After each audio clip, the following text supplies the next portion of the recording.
Today's session features a conversation between Jennifer Shahadi, CAS class of '03, a two-time US women's chess champion, program director at US Chess Women, speaker, host, author, and Poker Stars ambassador. Fred Waitskin, GSAS class of '68, the author of the internationally acclaimed bestseller, Searching for Bobby Fischer, the story of 3 years in the lives of Fred and his chess prodigy son. And Adam Trod, an MBA student at NYU Stern, class of '22, the director of e-learning for Thinking Cup Learning, and the director of the STARS program for Chess at 3. Thank you all for joining us. After our conversation, Adam will give a demonstration on chess basics. So my first question for my guest is this. It's a sort of a two-parter. The first part is for Fred. So Fred, what inspired you to write the book, Searching for Bobby Fischer? Well, like everybody, like just about everyone else in the United States, I was captivated by the idea of Bobby Fischer trying to win the world championship from Boris Spassky. And I followed the match with great interest. I didn't care about chess before that, but it was so interesting the way these two guys seemed to be fighting for the politics of the world on a chessboard. And I followed the match, and like a lot of other people in the United States, I started playing chess. I'd never played chess before, but I started playing with my friends. And at the time, the broadcasts on television were done by Shelby Lyman and Bruce Pandolfini, and they sort of gave you the impression that if you really tried hard, you could play chess great, almost as great as Fischer and Spassky. That was sort of like the undertone of the event. So I tried to play hard, and I played hard against my friends, and I usually won. So I decided I was really good. And then one day I went to the chess shop on Thompson Street, and I was playing some adolescent guy who was reading a newspaper, and I was poring over the moves, and he beat me in about 11 moves without even looking at the board. So I realized that I wasn't as good as I thought I was. And I kind of retired from the game soon after I began it. And then 4 or 5 years later, I had a little kid, Josh, my son, and he was very, very good at chess. I didn't know how good he was, but I knew he was really good because, like, you know, about a month after he started playing, he could beat me, and which was amazing to me. And at the time, I was writing freelance for a lot of magazines. I was writing for the New York Times Magazine and for New York Magazine and a lot of others. And I was going to Washington Square Park because my son liked to play there at 6 years old. He enjoyed playing games there. And I was mesmerized by the players there that played with such purpose, as if they were, you know, solving, you know, relativity or looking deeply into atomic energy or something like that. And they were playing on these grimy chessboards, and they were just so intense about it. And I asked some questions about the players, and I found out this one was an international master, and another one was a grandmaster. And they didn't have money to get coffee, but they just were living their lives in the fall and in the winter playing in the park. It was like crazy and interesting. So I decided to write a piece about it. I wrote a piece about it for New York Magazine, and which is unusual during those days for any day to write a piece about chess for New York Magazine. But people really liked the piece. And I got a phone call from an editor at Random House named Joe Fox. And it just so happens that he was the editor of Truman Capote and Philip Roth and Ralph Ellison, who wrote The Invisible Man. And so I was starstruck because my ambition was to be a novelist, not a journalist. And he asked me, "You wrote this interesting piece, but why did you want to write about these chess players in Washington Square Park?" I said, "Well, you know, I've got this kid, he's 6 years old and he's really good." And I told him a little bit about how my son beat me at a blindfold game. He said, "Your big son at 6 years old beat you in a blindfold game?" I said, "Yeah." And he said, "That's what your book's got to be about. You got to write the book about this kid." And I said, "What?" To myself, "Are you kidding me?" So I had the opportunity to write my first book for Random House, for the top literary editor in the United States, because I had a little kid at 6 years old that was interested in chess. And I thought, but what's going to happen if after 1 year he's not interested in chess anymore? And I've got this book contract. What's going to happen then? That's how it began. Thank you. My next question is for Jennifer and Adam. Chess has played a large and important role in each of your lives. How did you get started playing? Well, I guess I'll take that first. I started playing because I come from a chess family, and my dad and my mom also, they both tried to teach me before I really even had memories. I think it was probably around 5 or 6 years old. I actually have a photo of myself at just 2 years old playing with my brother, who's 2 years older, but I don't think I was really moving the pieces yet. And I didn't actually gravitate towards it that much in the beginning. I had a brother who was very good at chess, very quick at picking it up. And I was a little slower, I remember, as a preteen and as a teenager. I just had a different learning curve. So at first I resisted it. My brother and my father were both chess masters, and I was languishing in like the amateur ranks. For people who know chess, I was like at around 1400.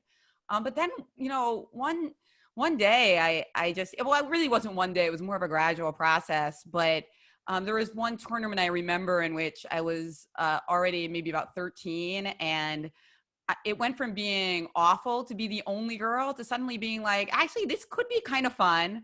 I was up all night playing Blitz, and Blitz chess means really, really fast games. And I started just beating people who were way better than me. And it occurred to me that, maybe I was really talented at this game. I just had a very different learning curve. And soon after that epiphany, I became a chess master, like within a couple of years of intense study. And yeah, that's basically how I got started. And my first actual official tournament, I wasn't even going to play. It was in Disney World. And I had tagged along with my family just to go to Magic Kingdom. And I ended up playing in the tournament. And I won my very first game. It was a national chess championship. And I remember afterwards, the kid told me, "You played really good for an unrated player." So it was a good and promising beginning.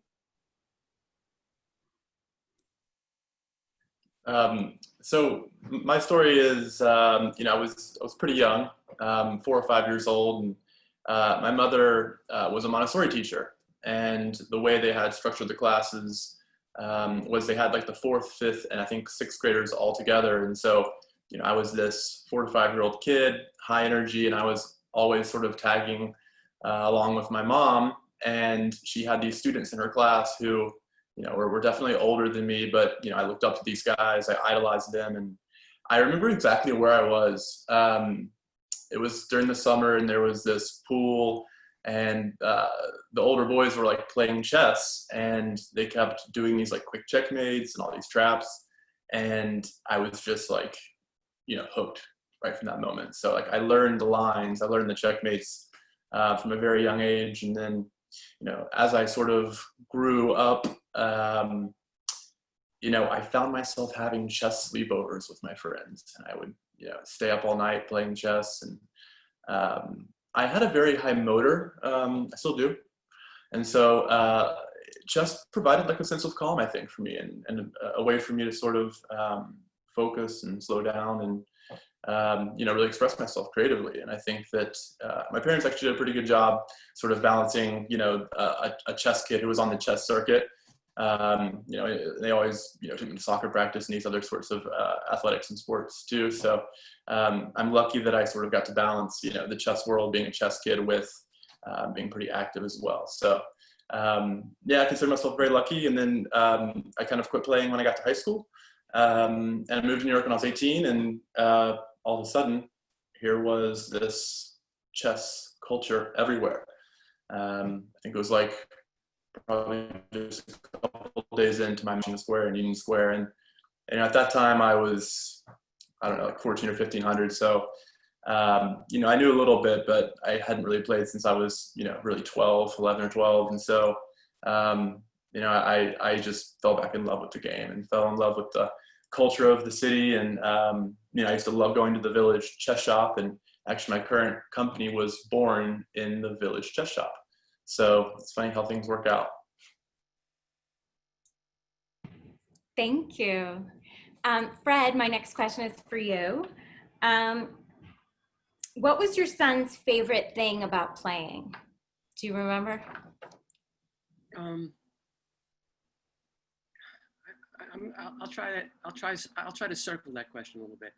You know, my son, when he was 6 years old, was a very rambunctious kid. You know, he was a, he was a troublemaker, and he was, you know, he played all sorts of crazy games. You know, he rode a bike and did jumps and fell over and hit himself, and he was a cut up in school, and didn't listen to his teachers so well. And he discovered chess in Washington Square Park. I think he knew how to make the moves before then, but he discovered chess in Washington Square Park, and and it was almost spiritual because he fell so deeply in love with it. It was just it was transformational is the word, because like he you know, for several years he played in the park almost every afternoon, and but when he was 6 and 7 years old, this very rambunctious kid would go into the park and he'd sit down at a table, often against the guy that was 40 or 50 or 60 years old, sometimes against the chess master, but often very strong A and B players, and he fell deeply into the game. So you'd see this little kid who was 6 years old, who was a cut up, you know, who was rambunctious and athletic and crazy in many ways. But when he sat down at the board, he just peered into the position and he just brought it. And we wondered, my wife and I wondered, where did this come from? It was like there was a little old man living inside. And it was so intoxicating to us to watch, but intoxicating for him to do it as well. But just to put the finishing touch on this question, Josh's strength as a player was his competitive qualities. He was a fantastic competitor. You know, Josh moved on from chess. He became a martial artist. And in 2004, he won the world championship in Taiwan, competing in 64 other countries. He wasn't the best athlete, but he was the best competitor. And he was that way in chess as well.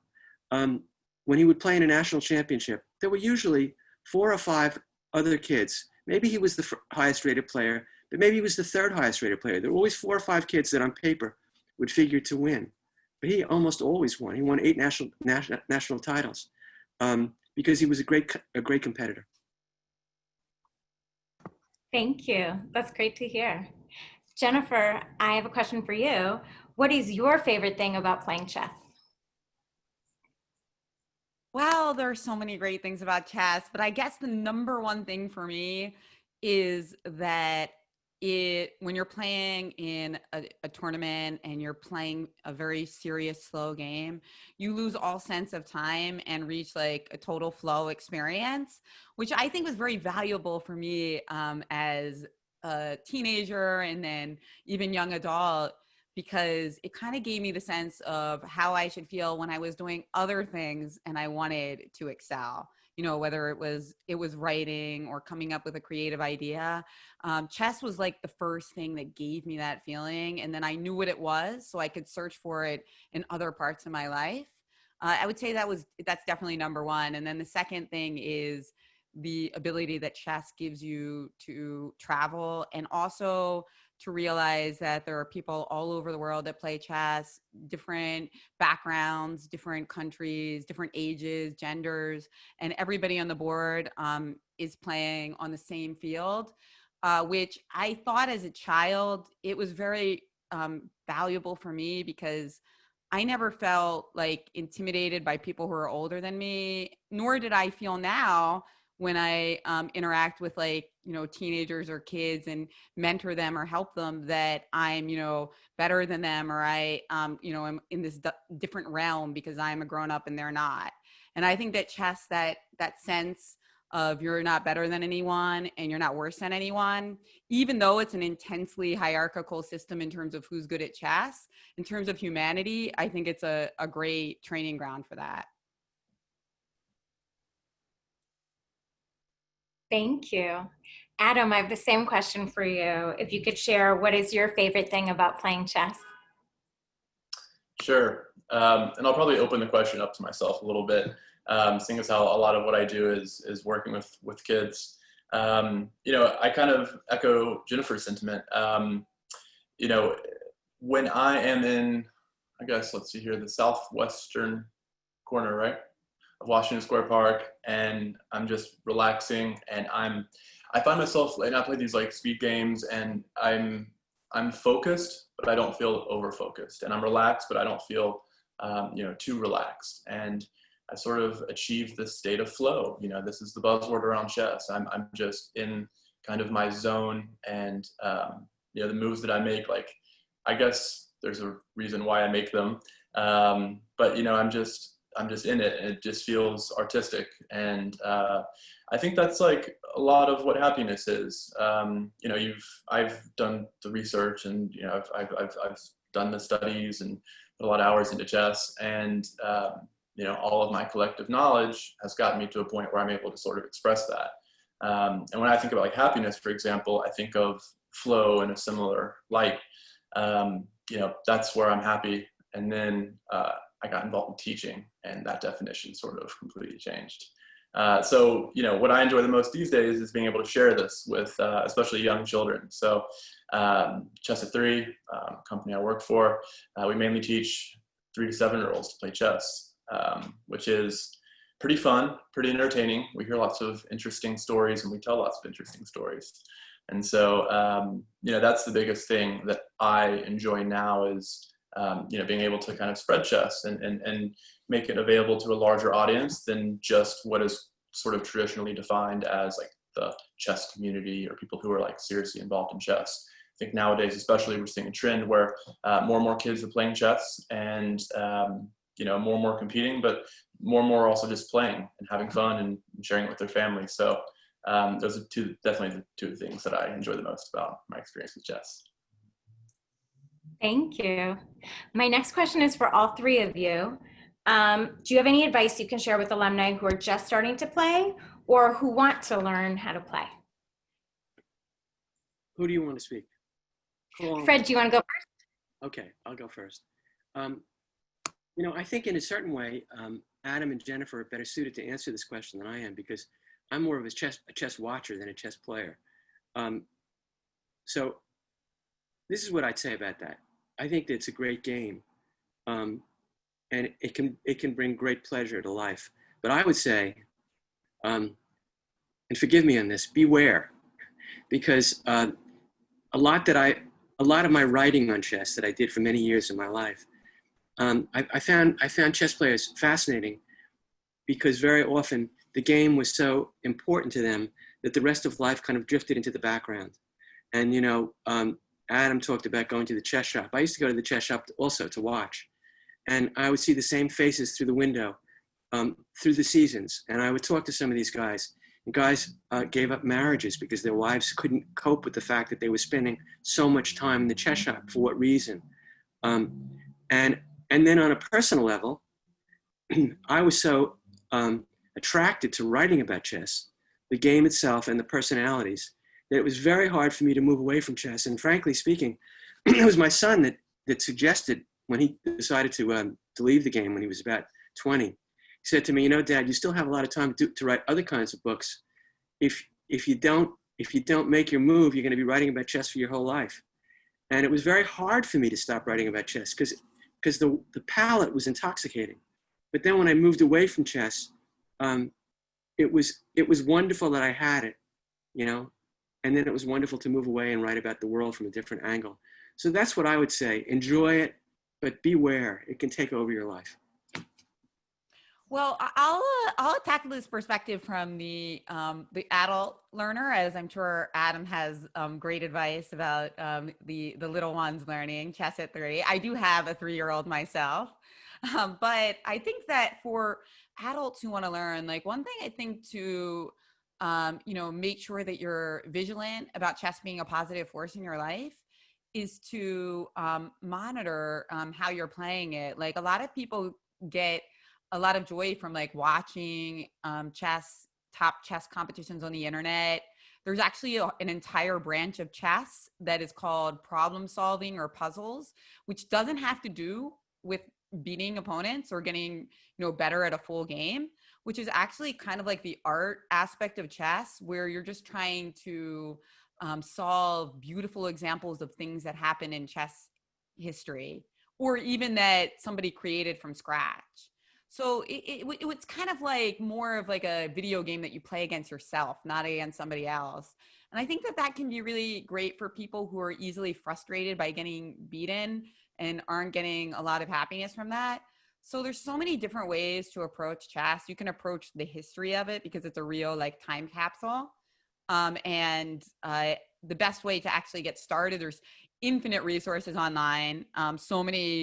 We've actually experienced a huge chess boom over the last years, but it's accelerated in the last 6 months because obviously people are not able to enjoy the sports that they usually watch as much.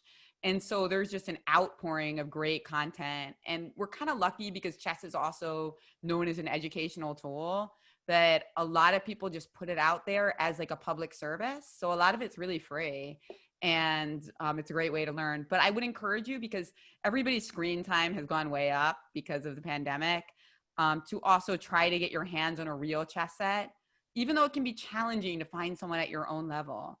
There's some variant or way that you can enjoy chess with a real board and pieces to get you off your screens once in a while, even if that's your primary way to play chess.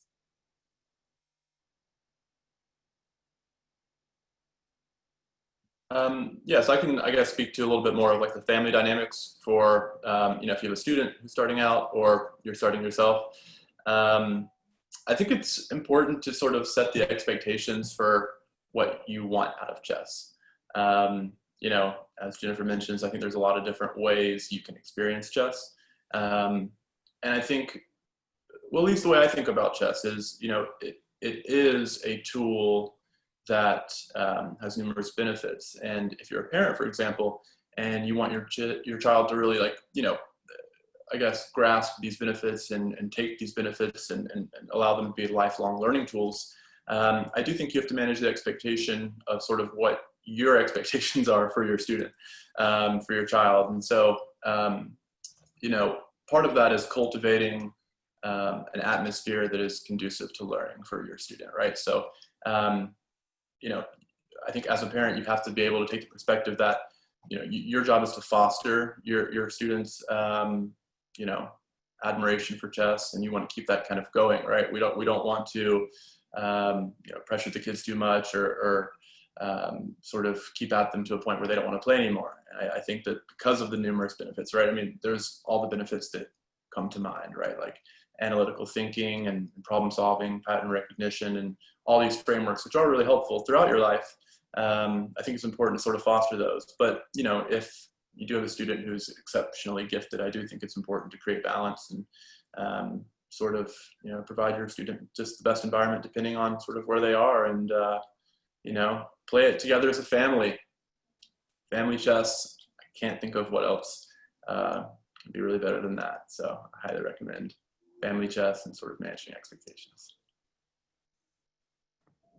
Thank you so much. I love the idea of family chess. I have a question for Fred. I was hoping you could speak a little bit about the impact that the book and the movie Searching for Bobby Fischer had on popularizing chess at the time. Yeah, well, it was a surprise, and it was amazing. You know, I talked earlier about meeting Joe Fox at Random House and having him make the suggestion that the essence of the book should be about my little kid. And I went off and wrote the thing, and I spent 3.5 years writing it. I kind of think of it as a work of introspective journalism, because a lot of it had to do with what a parent feels from his child if his child is particularly good at something. And there was no expectation on my part, and frankly, I don't think a great expectation on Random House's part that it was going to be a big book. It was just an interesting book, a book that some people would like.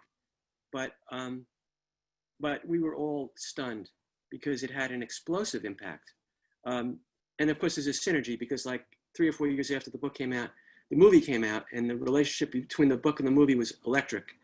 And so we were living this kind of little life, going to tiny chess tournaments, and enjoying the game and writing about it. And all of a sudden, it moved from there to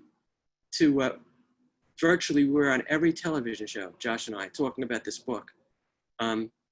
it just caught the imagination of the country. But I think the reason why, at least to some extent it did, was because of Bobby Fischer. Because before Bobby Fischer came into town, chess was dead in our country. No one cared about chess. Chess players languished. If there was a tournament in New York and there was money to be made, it was $150 first prize. I mean, it was a dead end for really smart people, smart players. But after Fischer came to town, the place was supercharged. And then after Bobby Fischer disappeared, and that's a long story, I don't think I have time to tell it now. Maybe some people know it. But after Bobby Fischer, retired and disappeared, when the book came out, it was almost like another infusion of the spirit of Bobby Fischer, particularly because of the movie. It really was unbelievable. I mean, like if you turned on Saturday Night Live, they had a Searching for Bobby Fischer routine, which was utterly hilarious. So that was a big part of it. And I mean, when I think about the kinds of things that happened, I mean, Josh toward the end of his career was an international master trying to become a grandmaster. He retired from the game before he ever did. But it was bizarre if you went to a chess tournament. You go to a chess tournament and there'd be like 25 grandmasters playing, and then Josh was playing. And like everyone was standing in front of Josh's board watching him play when there were other chess players that were much stronger than him, and no one was watching them. And here's a story which is just bizarre. And this is all because of Searching for Bobby Fischer, clearly. I mean, not all. Josh is a great guy, and he's a charismatic guy, and people loved him. But the effect of the book on the world was unexpected and bizarre. One time we went to a national championship, and Kasparov was there, and he was giving a simultaneous exhibition, and then he was signing books, and Josh was signing books. Well, honest to God, the line for Kasparov was maybe 20 people deep, and the line for Josh was 3.5 blocks. People were waiting for hours and hours to get, and it was embarrassing to Josh because Josh revered Kasparov. He knew how great he was, but the movie the movie and the book, they just sort of took over the imagination like Fischer. And I could go on about it, but just one more thing. When Josh played in a national championship the first time, there were 300 players in it. When he played the national championship for the last time, there were 4,000 players that played. There were chess programs in schools all over the country. This didn't exist when he started playing. So the book really was unexpected. It was a wonderful treat. And it was unexpected and fanciful and very exciting. Thank you so much. I'm going to open it up to audience questions. We'll take a few questions before Adam will start the demonstration. And it's a demonstration on chess basics. You don't have to know anything about chess to enjoy the demonstration and learn from it. But we already have a few questions that have come in the Q&A, but please add your questions to the Q&A if you have any questions for our panelists. The first one, I thought this was a lovely one. How do you balance a professional career outside of chess while trying to keep getting better and going to tournaments?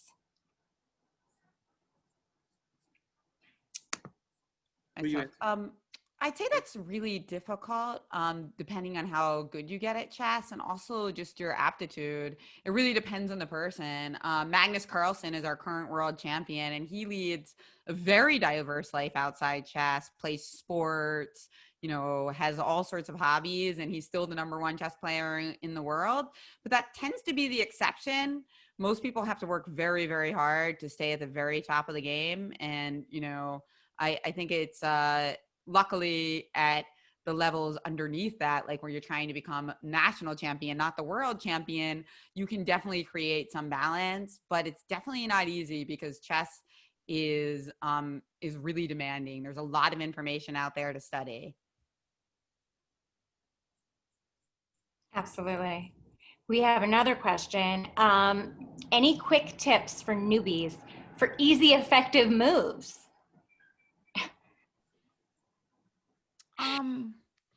I think that opening tips are hard to give because everybody's very personal in the types of openings they like. But I think I would give advice that if you're a newbie now, but you never know how good you might get or how interested in chess you or your children might get.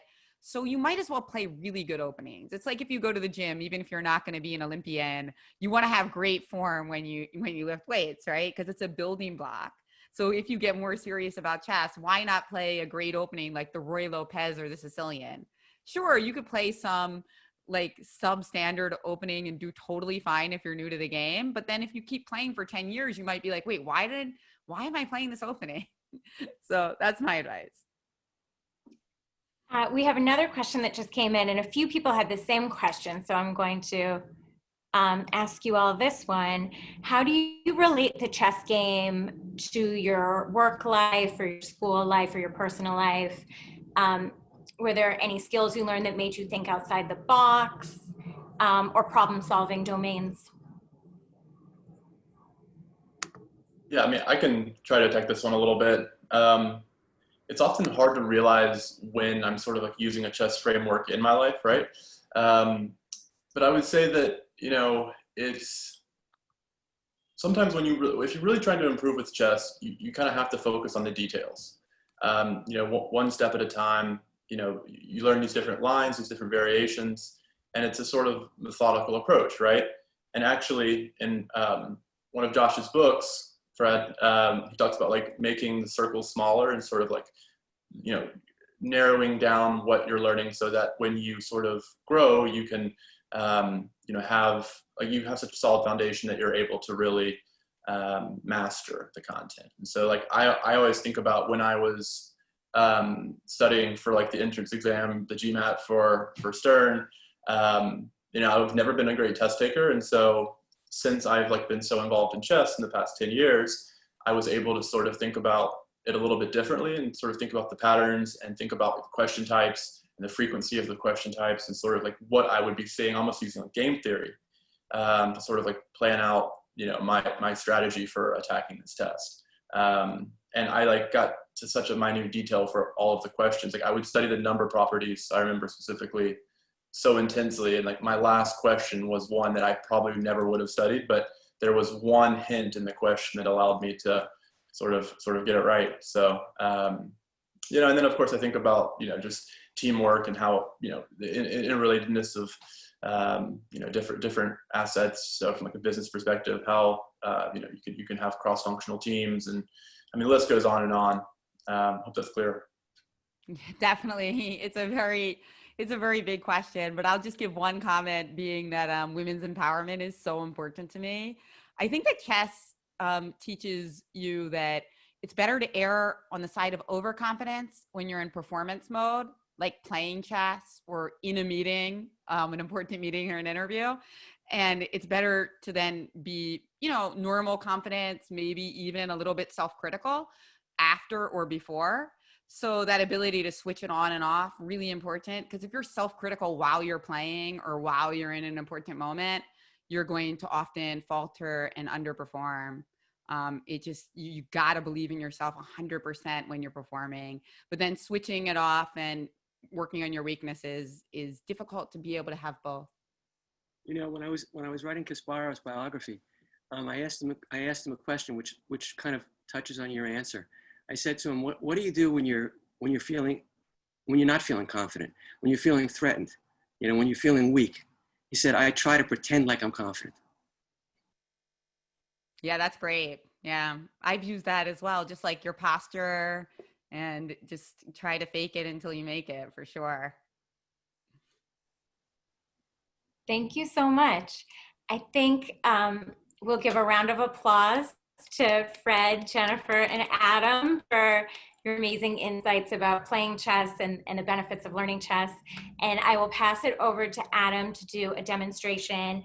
And Adam, if you want to speak for a moment about what the benefits are for children specifically to learn chess, I think everyone would be interested to hear about that. Sure. Thanks, Heather.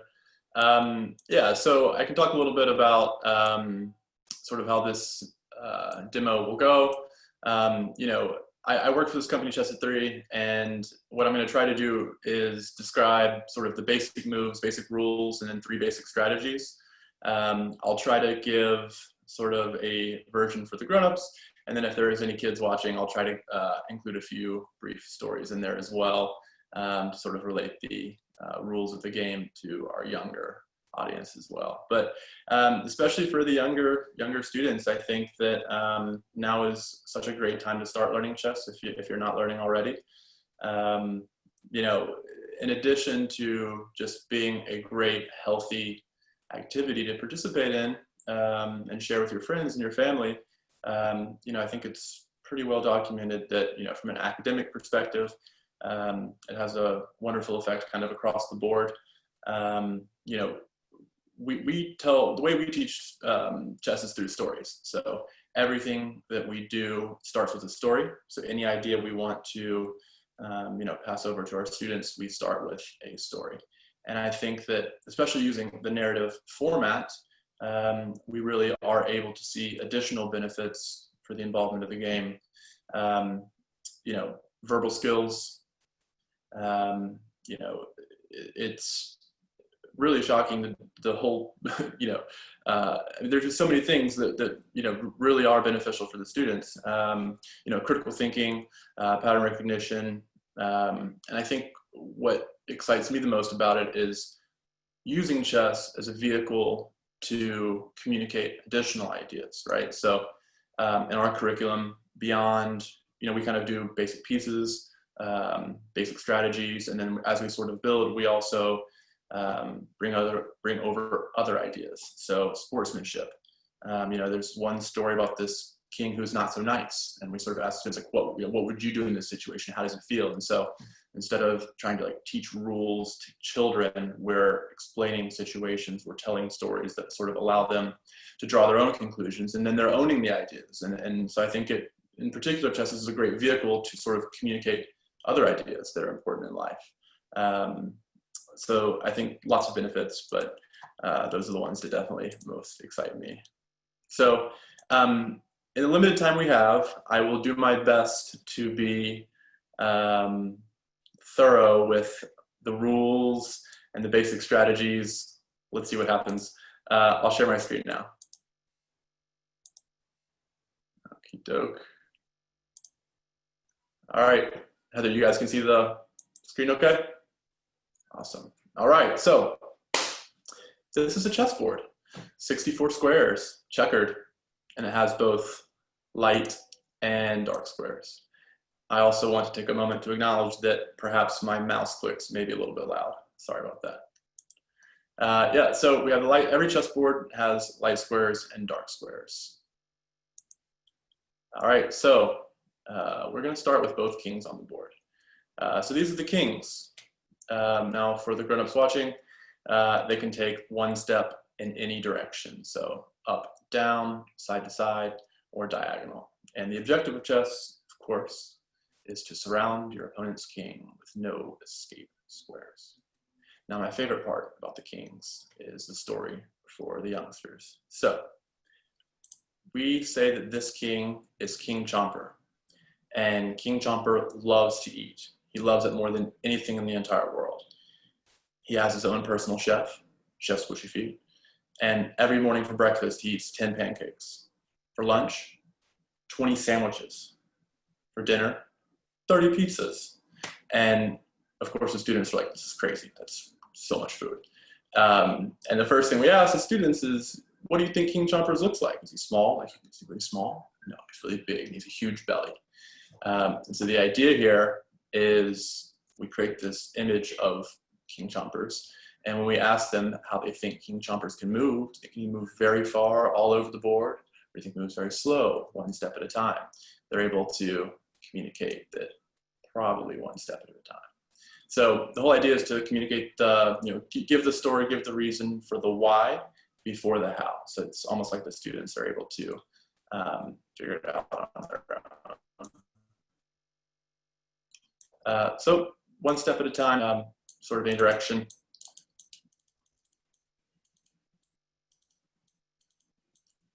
Those are the kings. All right, now along to the pawns. So the pawns can move one step forward at a time.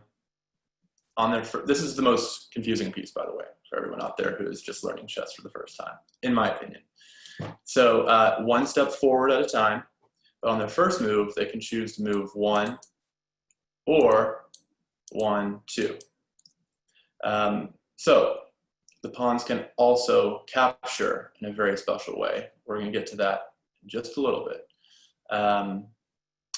Pawns cannot move backwards. And one thing I should also mention is that after they make their first move, whether it's 1 step or 2 steps, after that, they can only move 1 step. So if this pawn moves here, moves here, now this pawn is only going to move 1 step. So, you know, the way we sort of teach this to the students, to the younger students, is these are racing pawns, so they love to race down to the end of the board. And, you know, there is this rule that you can't move backwards, and we say, if you're racing to the other end of the board, when you race, would you ever run backwards? It's like, well, no, I guess not. So we'll move along now to the bishops. Oh, one thing I guess we could talk about is point value. So there are point values assigned to each chess piece. The pawns are each worth 1. But one very important thing to keep in mind about the point values or nominal values of the chess pieces is that, you know, they are contextual. So like personally, I'm more of a positional player and definitely more aggressive in attacking. So I tend to devalue the actual pieces themselves and, you know, kind of go for the checkmates more often. All right, we're going to move along now to bishops before we talk about how pawns can capture. All right, so these are the bishops. This is where you place them on the board in their starting position. The bishops can move diagonally, and there's no limit to how far they can move as long as they stay on the color in which they start. So as we can see here, this light square bishop could move to any of these squares that are highlighted here. Now, I know what you're all thinking. How do you teach a 3-year-old what diagonal means? It's a great question. And it sort of circles back to like this whole idea of narrative-based storytelling and you know, sort of just lessons in general, how we structure our lessons. So I'll give the quick story here. I think it's a great story because, you know, chess is a very complex game, but I think that it can be made simple. And that's sort of what we aim to do. So there's these 2 brothers, twin brothers, B and Bob. And B and Bob are buddies. And they have this mother, and the mother loves them very much. And one day the mother says that she has a gift for each brother. And so they're pretty pumped, they're excited. And she gives B a white pearl and Bob a green emerald. And they're like, wow, this is cool. It's not our birthday. It's not a holiday. Are we going to the dentist? What's going on? Why are you giving us these presents? And she goes, well, listen, if you ever get afraid, if you ever get scared, all you have to do is look at your stones and you'll think of me, your mom, comforting force in your life, and you won't be afraid anymore. And they're like, all right, thank you, Mom. This is great. So I'm not going to give away the big surprise, but basically one day there's a very, very scary event and B and Bob have to look at their stones, and they look at their stones and like, wow, that's great. That was better. We feel so safe and secure now. And they sort of like travel along this journey and they're, you know, afraid often. And they look at their stones often. And they become so obsessed with the color white and the color green that it's a little crazy. B only wears white clothes, even after Labor Day.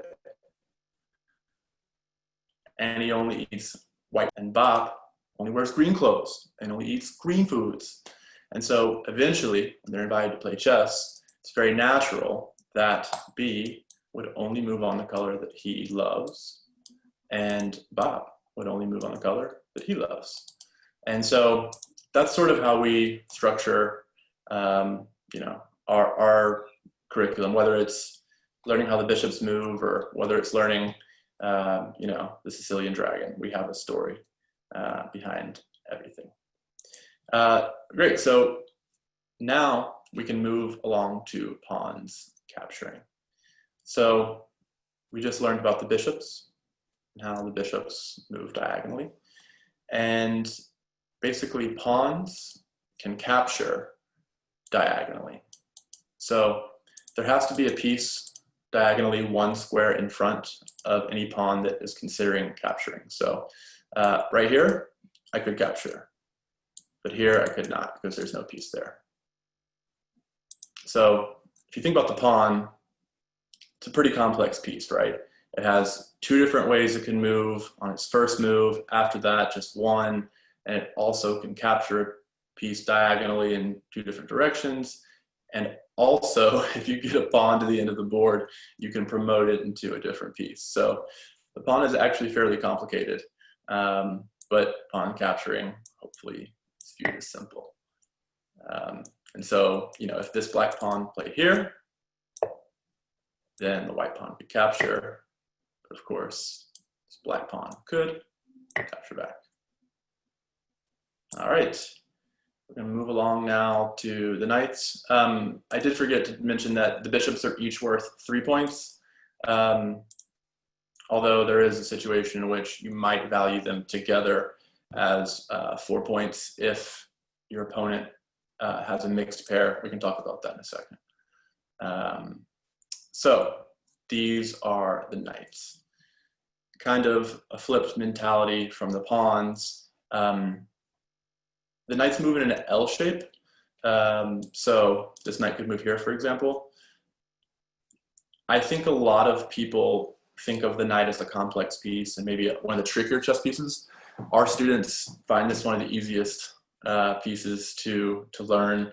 I think it's kind of going back to the power of the stories there, but yeah, it moves in an L shape. So, you know, kind of up 2 over 1, up 2. So, you know, from right here, it can move to these squares here. It can cover this pawn here. Of course, it can't move there because the pawn is occupying it. It's the only piece that can jump over other pieces. So this is the knight. One interesting property of the knight is that it always changes colors. So if it starts on white, it's always going to move to green. You know, when we were talking about earlier about like how do you relate chess to other parts of your life, I do think that there are more details about certain pieces that you can really dig deep into, sort of understand like bigger schemes, right? So like I know that this square is white, so I'm at least, you know, it's going to take me 2 moves to get there, right? So there's a lot of counting that you can do that is actually more simple than it appears. So yep, these are the knights. They're each worth 3 points.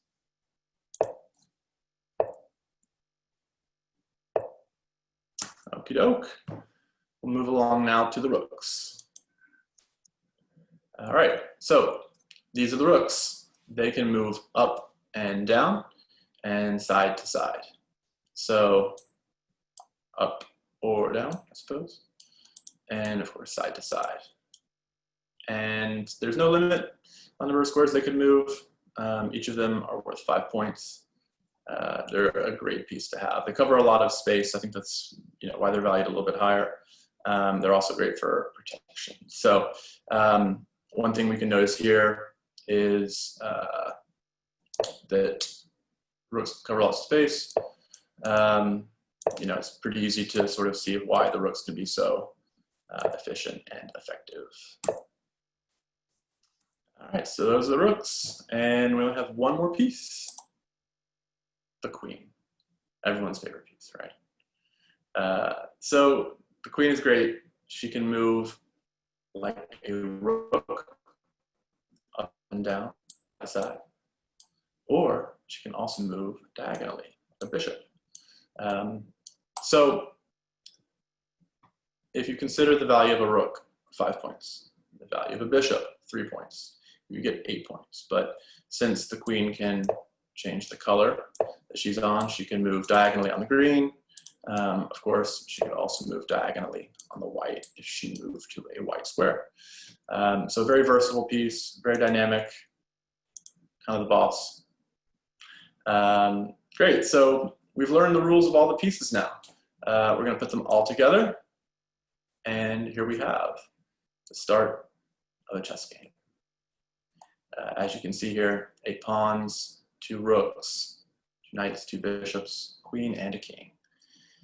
Now, I think that these next 3 board setups will be very helpful if you know the rules already and you just want to practice some basic strategies. These will be very helpful for you. I do recommend learning openings and sort of trying to figure out on your own why those openings are effective. You know, that would be very, very helpful for a beginner, for example. You know, it is important to like kind of find an opening that works for your playing style. So with that being said, we are going to go ahead and look at a few basic strategies. Number 1, the New Yorkers can definitely relate to this.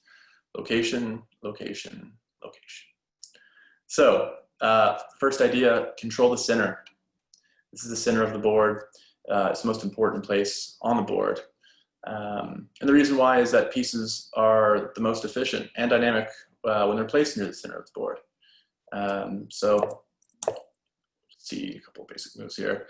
Yeah, so as you can see here, this knight can move to 3 squares right now, right? So that's great, but once it moves towards the center, it can now move or cover up to 8 spaces. So as you can see, it's much more efficient and dynamic when placed towards the center of the board. Alternatively, if this knight had moved here to h3, side of the board, it can only move to 4 spaces, right? So you know, we moved our knight 1 time from each position. So you know, knight f3, or knight h3. You can see the one in which it's closer to the middle is much better than the one closer to the side of the board. So the utility of the knight is much greater when placed closer to the center of the board. So you want to develop your pieces or move your pieces out in an orderly fashion that sort of you know, reinforces that idea of controlling the center. It doesn't have to be the exact 4 center squares. Obviously, you wouldn't put a piece in the center if it could like be captured or if it was a bad value trade. But generally speaking, you just want to move your pieces towards the center of the board together. So we're going to take a look here and see which team does a better job moving their pieces towards the center of the board.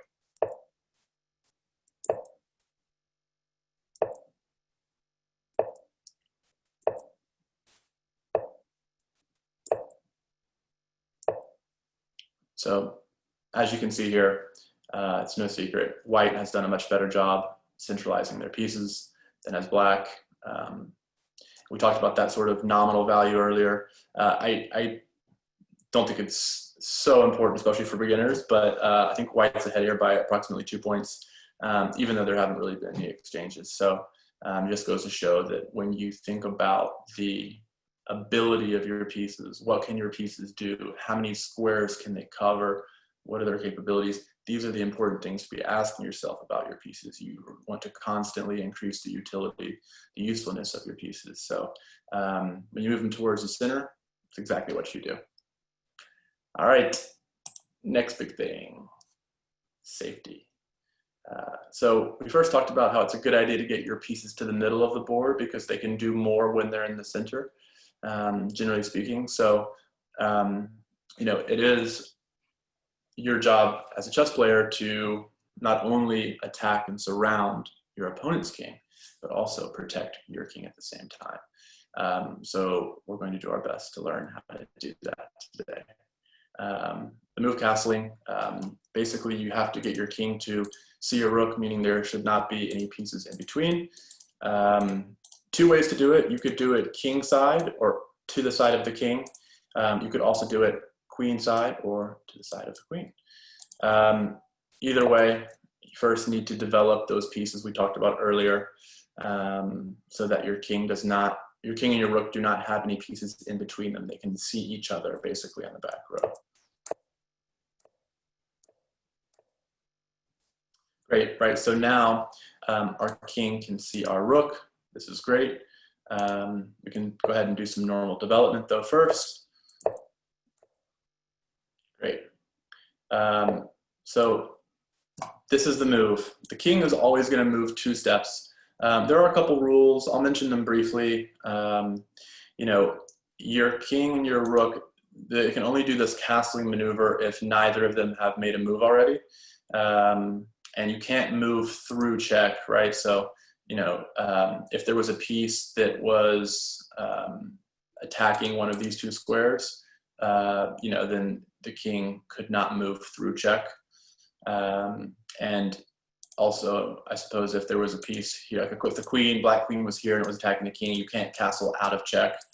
But as soon as the king can see the rook and all those sort of parameters have been met, then you are welcome to move your king not 1, but 2 steps towards the rook. And then the rook moves in the opposite direction. The king is moving and lands 1 square next to the king. It sounds pretty complicated, but I think you'll get the hang of it. Just like that. Cool. And then just to show the queenside version of this, alternatively, if you wanted to castle on the queen side, let's see here. Now the king can see the rook on the queen side, to the side of the queen. And there we have it. In this case, you know, the king does just continue to take 2 steps. The rook goes a little further than obviously on the king side, just because there's more spaces. And the reason that we want to castle is, you know, if our opponent's pieces are in the middle of the board, and we talked about how that's a good thing, then we want to move our king sort of away from the middle of the board, right? So most safe here. It's got lots of nice protectors here too. So that's kind of the idea behind castling, or our second basic strategy. All right, grand finale. Connecting the rooks on the back row. This is the third basic strategy that is really key, especially in the opening. You want your rooks to be able to, we used this terminology earlier, see each other on the back row. And what that's going to mean is that, you know, there's no pieces that would be in between the 2 rooks, right? And so obviously the king, we're going to castle. That comes before you're going to connect your rooks. One thing I did want to mention about castling is that you should be doing it every single game, as pretty much as quickly as possible. Every single game. I mean, there's, you know, a couple cases, right, where you may not be the best move, but overwhelmingly, majority of every chess game you'll play, you should castle as quickly and as early as possible. Cool. So let's connect the rooks on the back row.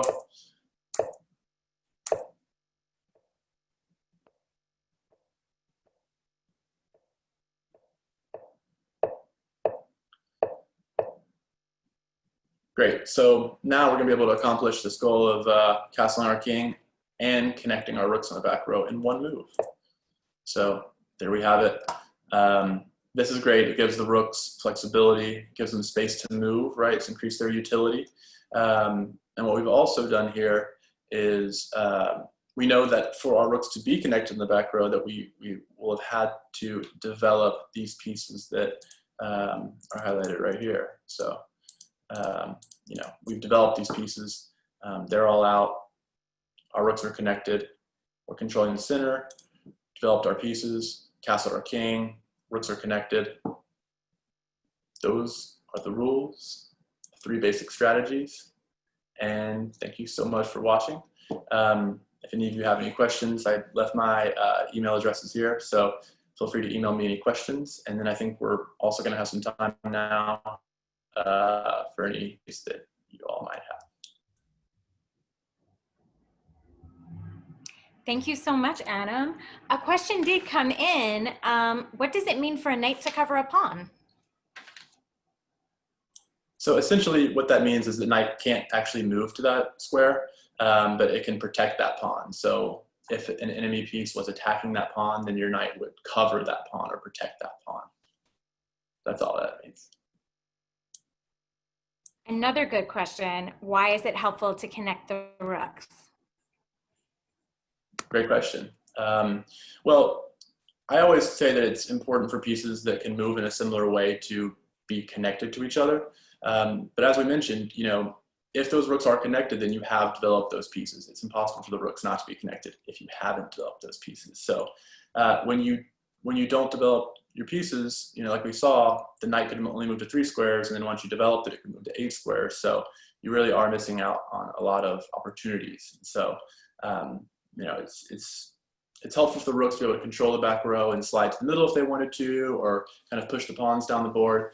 But it's also just really important to ensure that your pieces are developed, because that is such a big thing, especially as a beginner. If you want to improve, you've got to develop your pieces.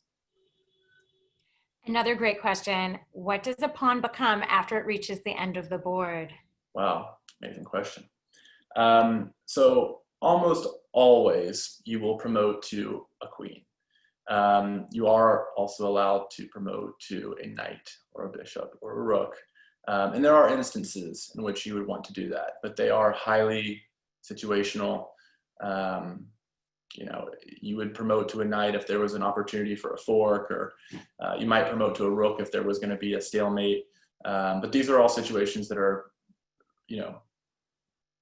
pretty few and far between. So yeah, you will never see this normally as a beginner. So you almost always will promote to a queen. Thank you so much. This was a great demonstration. Thank you all for the wonderful conversation. Jennifer, Fred, Adam, thank you everyone for joining us.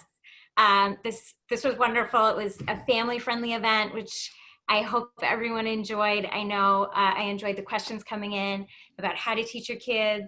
I hope everyone takes Adam's suggestion and starts having family chess, especially now when we're all at home a little more. But thank you so much. It was really a pleasure having all of you, hearing your expertise. And I put in the chat, because a few people were asking about books that could be recommended or podcasts. And Jennifer has a podcast. I don't know if you can tell us a little bit about it, Jennifer. Oh yeah, I have a chess podcast called Ladies Night, which is interviewing the top female chess players and personalities in chess. And then I actually have another one called The Poker Grid, which is a chess-inspired poker podcast where we take the grid of all possible poker hands and try to get one guess for every single combination. So it's a very nerdy poker podcast. So perfect for anybody who likes games. Thank you. Thank you so much. So thank you, everyone. Everyone have a wonderful evening. We hope to see you at our next online alumni event. And thank you. Have a great night. Thanks, everyone. Thanks, everybody. Bye. Great job, Adam. Good job, Jennifer.